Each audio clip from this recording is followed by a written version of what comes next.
Kita akan berbincang mengenai ketersediaan pangan jelang Idul Fitri dan sudah terhubung bersama kami melalui Zoom begitu Kepala Dinas Perindustrian dan Perdagangan Kabupaten Bandung Bapak Diki Anugrah SHMSI. Assalamualaikum, selamat siang, Sampurasun Pak Diki.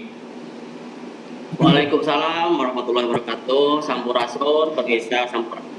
Rampes. Apa kabar Pak Diki? Alhamdulillah baik.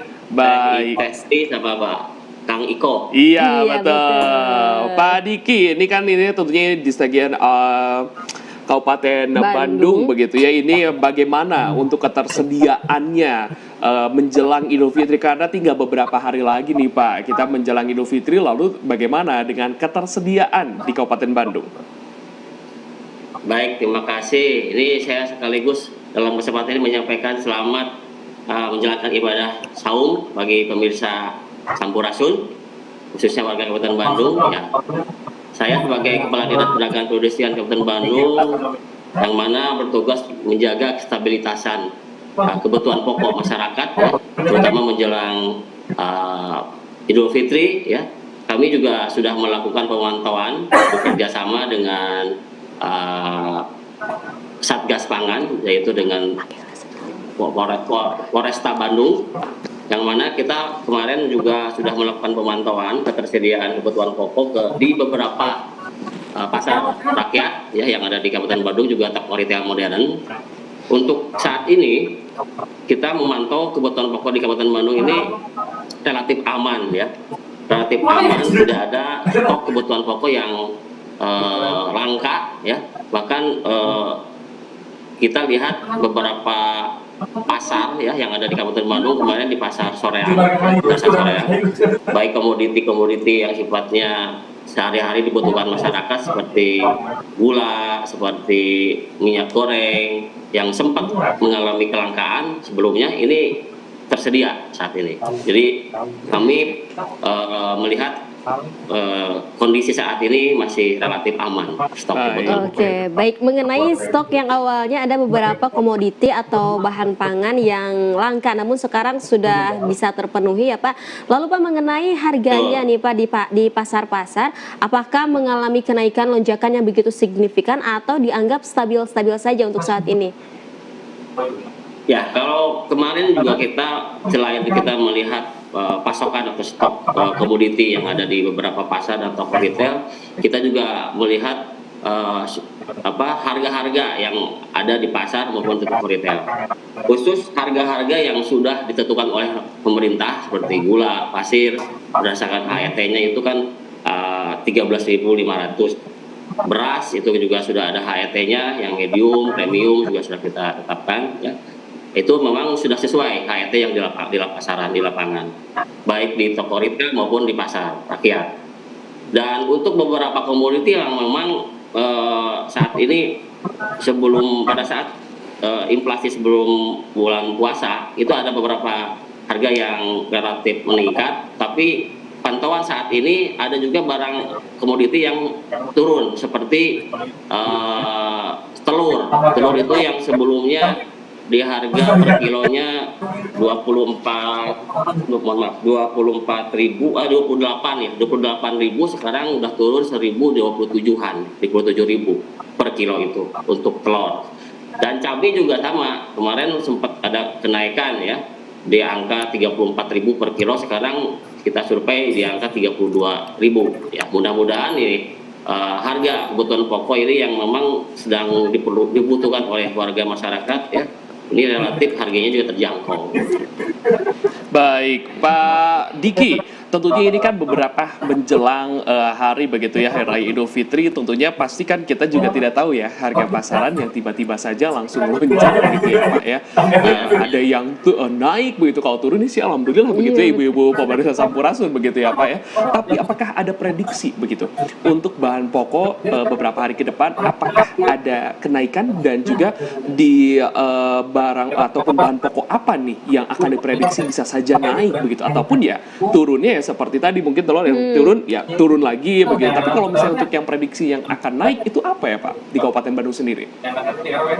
Ya, kalau berdasarkan prediksi yang setiap tahun atau hari besar keagamaan seperti menjelang Idul Fitri, memang itu kebanyakan di komoditi-komoditi yang favorit ya, seperti daging sapi, daging ayam, kentang, cabai merah, cabai keriting. Ini kan untuk menjelang Lebaran itu masyarakat akan menghidangkan jamuan-jamuan yang hampir sama ya, seperti rendang, seperti ini opor ayam dan sebagainya ya.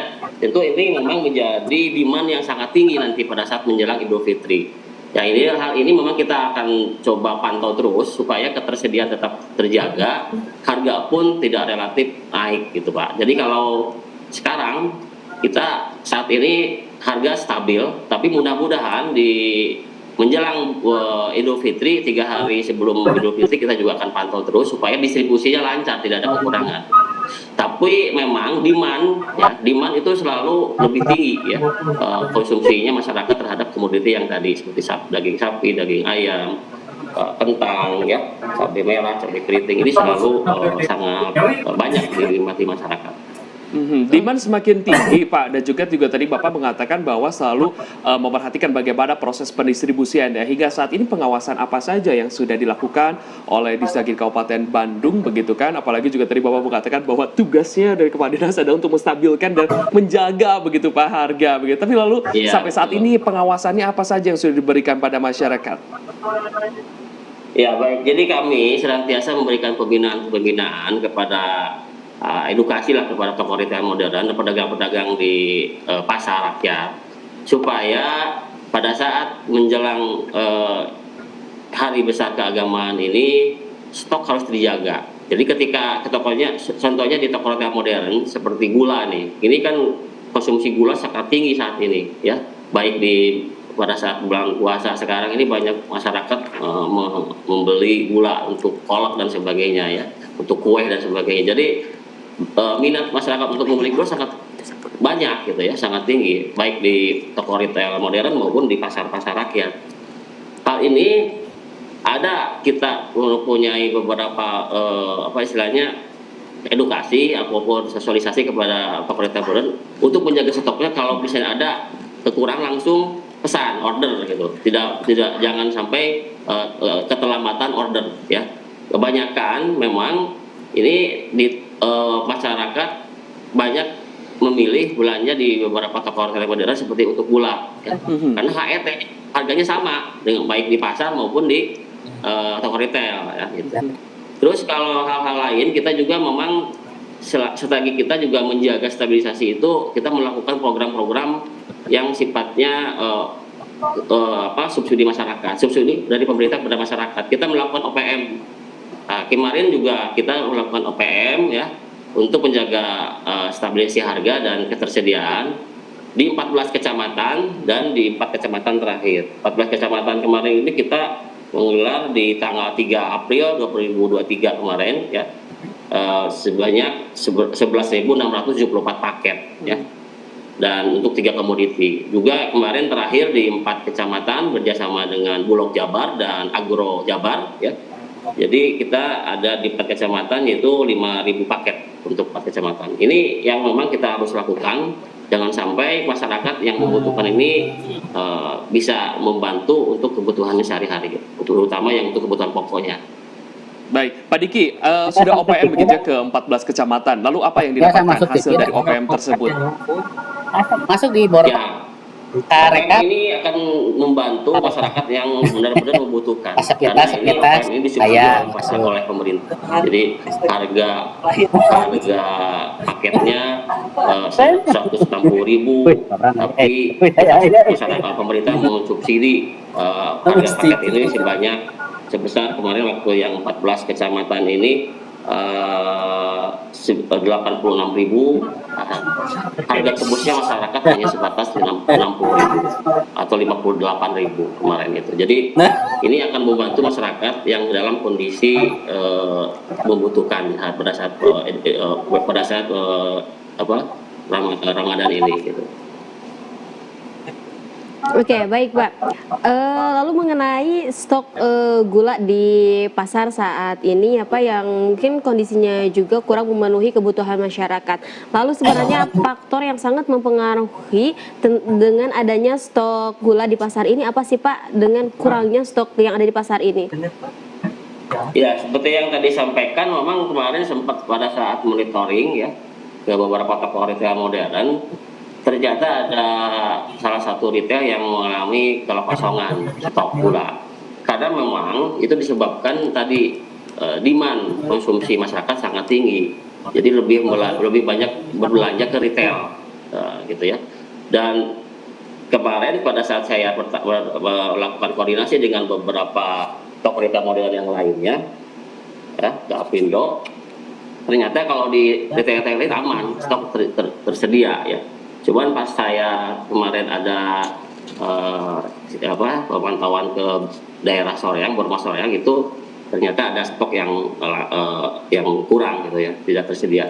Ini disebabkan karena memang keterlambatan pengiriman saja, ya, bukan kelangkaan. Gitu. Karena kalau distribusinya tetap ada, masih aman di gudang. Jadi proses pendistribusiannya ya Pak ya, bukan kelangkaan saja, atau bukan juga ada oknum-oknum yang menumpuk begitu ya, ataupun yang menyimpan di gudang, karena kan tentunya bisa saja beberapa menjelang hari akan Idul Fitri memang banyak sekali kadang-kadang begitu ya oknum-oknum yang menumpuk untuk melihat kembali pasaran. Betul. Seperti itu Pak. Tapi menurut Bapak begitu kan ini demand memang tinggi begitu sampai-sampai karena keterlambatan distribusi gula pun ini terhambat begitu sampai-sampai di beberapa pasar modern begitu ini harus memberikan syarat dan ketentuan ya, seperti tadi mungkin kita lihat di visual Pak ini bahwa maksimal 2 kantong begitu gula begitu. 2 kilo. Ya 2 kilo Pak. Nah apakah syarat ataupun ketentuan tersebut ini sudah maksudnya akan bisa diterima oleh masyarakat, padahal masyarakat ini demand-nya sangat tinggi begitu Pak? Ya baik, jadi memang Mbak Sri ya, Mbak Iko, Kang Iko, jadi ini dalam budaya masyarakat ini supaya tidak ada edukasi panic buying ya, karena ketersediaan motor pokok ini sangat aman saat ini ya, jadi tidak perlu panic buying, melakukan pembelian ini yang sesuai dengan kebutuhannya dan keperluannya, jadi tidak usah istilahnya berlebihan gitu ya. Nah, ini akan mengakibatkan tadi kekosongan di beberapa toko retail modern ya. Makanya memang kita menganjurkan kepada toko retail modern untuk membatasi pembelian setiap personalnya minimal 2 kilo per orang. Oke, jadi maksimal 2 kilo, jadi tentunya ini semuanya gitu. Jadi sebenarnya ini pemerintah sambil memberikan edukasi juga ya, jangan sampai masyarakat ini panik buying ya. Jadi jangan sampai ini apa sih, saya kan mau beli banyak gitu ya. Tapi kan ini adalah salah satu bentuk juga untuk istilahnya ya semua harus pemerataan, masyarakat semua harus terbagi begitu. Jangan sampai panik.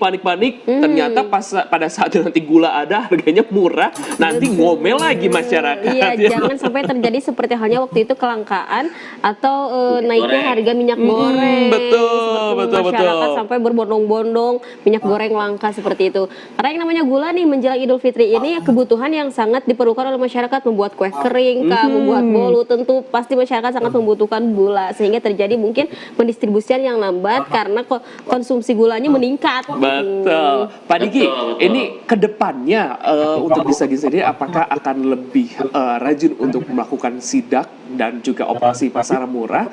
Tapi kalau misalnya tadi kita dengar bersama-sama untuk Kabupaten Bandung sebenarnya sudah aman begitu kan, harga juga ya relatif, ketersediaan sudah aman, tapi gula inilah ya begitu ya yang distribusinya terlambat. Tapi apakah kedepannya akan lebih rajin lagi sidak begitu dan melakukan operasi pasar murah atau seperti apa Pak Diki?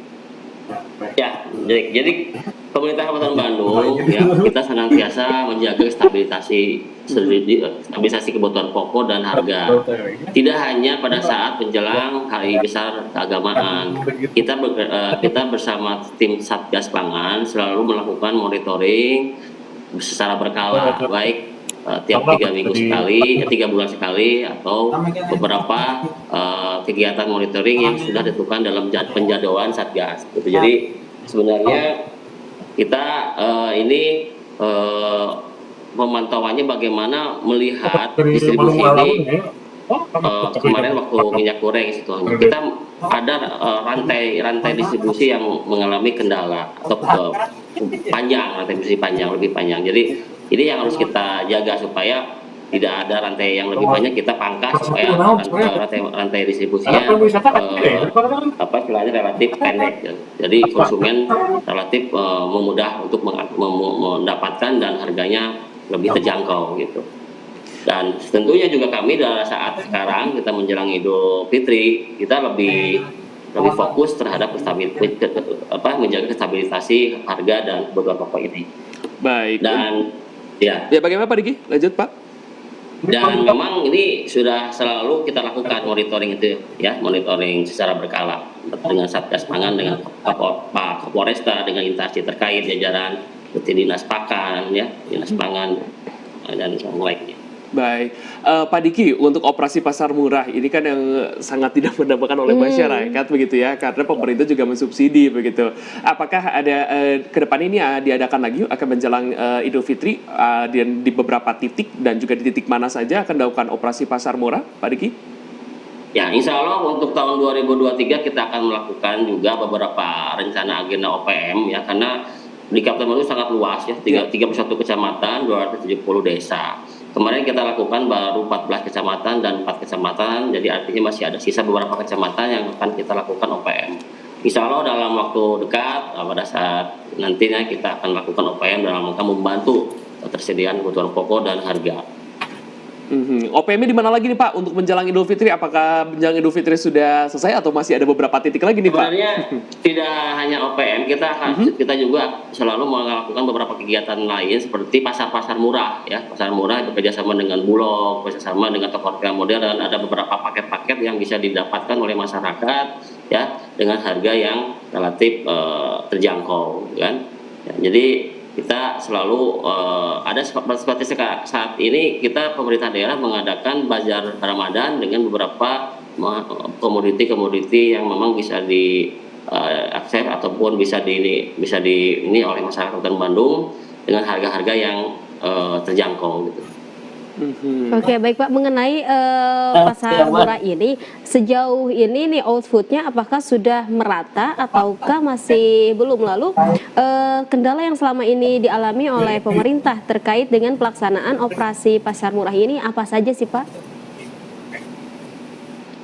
Ya, jadi memang kita ini kan sasarannya kepada masyarakat rentan miskin, apalagi dalam inflasi. Jadi untuk sasaran pasar murah ini kita lebih mengedepankan masyarakat yang lebih bukan gitu kan ya, karena ada subsidi. Tapi ada juga pasar murah yang tidak bersubsidi, pasar murah dengan harga-harga paket Ramadan gitu. Seperti kita kerjasama dengan Bulog, harganya relatif ya bisa ada diskon atau relatif di bawah pasaran gitu, dengan harga-harga yang memang bisa dinikmati oleh masyarakat untuk lebih murah gitu, di pasar murah, tapi tidak disubsidi, tapi harganya paket gitu. Oke, Pak Diki, ini kan panic buying tadi juga sudah dijelaskan, lalu juga agar tentunya ini masyarakat begitu ya, agar lebih mengerti lagi dan juga akan kebutuhan begitu ya Pak Diki. Lalu kalau dari Desa Gina sendiri begitu, edukasi apa lagi sih yang diberikan kepada masyarakat begitu kan, agar untuk sadar akan kebutuhan diri sendiri dan juga agar tidak panic buying? Ya, jadi seperti yang tadi sampaikan ya, masyarakat dalam membeli kebutuhan pokok harus arif gitu ya, bisa memilih ya, bisa membeli dengan sesuai dengan kebutuhannya, tidak berlebihan gitu kan. Jadi kalau berlebihan tentunya kan stok kita juga di sini, apalagi di bulan suci Ramadan ini ada keterbatasan gitu ya. Jadi artinya harus lebih arif lah untuk berbelanja di pasar maupun di pasar rakyat atau pasar modern supaya tidak semuanya kebagian gitu ya. Tidak usah panik buying karena stok kebutuhan kita ini sangat terjaga ya, aman gitu. Stok sangat terjaga, tapi apakah ada keluhan-keluhan dari masyarakat Kabupaten Bandung sendiri, Pak, dengan adanya tentunya ya mungkin tadi kan stok gula yang kurang gara-gara ya distribusinya sih sebenarnya, Pak ya, dan ataupun juga harga-harga yang lain yang mungkin saja di beberapa komoditi ini ada mengalami kenaikan juga penurunan begitu. Kalau kenaikan ini apakah sudah ada keluh kesah dari masyarakat? Ya, memang sempat kemarin seperti apa di komoditi-komoditi yang mengalami kenaikan sebelumnya pada saat sebelum Ramadan atau menjelang Ramadan ya, pada saat munggah gitu ya. Tetapi kita pantau distribusinya memang lancar, nggak ada masalah ya. Bahkan untuk sayur mayur, Kabupaten Bandung ini sebenarnya penghasil sayuran yang beredar di beberapa Bandung Raya juga ya. Nah, terutama Kabupaten Bandung stoknya terjaga ya untuk sayur mayur seperti cabai, terus bawang dan sebagainya. Ini memang kebanyakan konsumsinya berasal dari Kabupaten Bandung. Juga daging itu sebenarnya ini banyak juga dari peternak lokal yang ada di Kabupaten Bandung. Nah, karena emang asal ininya dari Bandung, jadi kita salurkan ke beberapa pasar yang ada di Kabupaten Bandung. Jadi stok kita terjaga. Oke, untuk ketersediaan stok sebenarnya Kabupaten Bandung tidak perlu terlalu khawatir karena seperti tadi yang disampaikan oleh Bapak, penghasil sayuran dan juga daging peternaknya sendiri ada di Kabupaten Bandung. Lalu Pak, ini Pak, mungkin ini yang terakhir saja secara singkat saja mengenai himbauan pesan yang akan ingin Bapak sampaikan kepada masyarakat mengenai stok ketersediaan pangan yang ada di Kabupaten Bandung ini seperti apa, Pak? Ya, tadi seperti yang saya sampaikan, intinya kami menghimbau ya, kepada pemirsa Sampurasun khususnya ya warga Kabupaten Bandung untuk tidak berbelanja besar berlebihan ya, tidak perlu panik buying ya, karena stok di Kabupaten Bandung untuk kebutuhan pokok aman terjaga. Dan kami juga pemerintah daerah akan menjaga stok di lapangan supaya tidak ada kemacetan distribusi. Itu saja mungkin Teh Tri sama Kang Iko. Baik, ketersediaan pakaian jelang Idul Fitri di Kabupaten Bandung dipastikan aman dan tentunya ini Disdagin selalu memonitoring dan juga memantau bagaimana distribusinya begitu, dan OPM ini yang sudah dilakukan agar tentunya kestabilan harga di pasaran pun ini aman begitu ya. Sekali lagi kami ucapkan terima kasih Bapak Diki Anugrah SH MSI selaku Kepala Dinas Perindustrian dan Perdagangan Kabupaten Bandung. Sukses dan sehat selalu dan tentunya semangat untuk menjaga kestabilan harga di Kabupaten Bandung. Selamat siang, Pak. Terima kasih. Sampurasun. Sampurasun.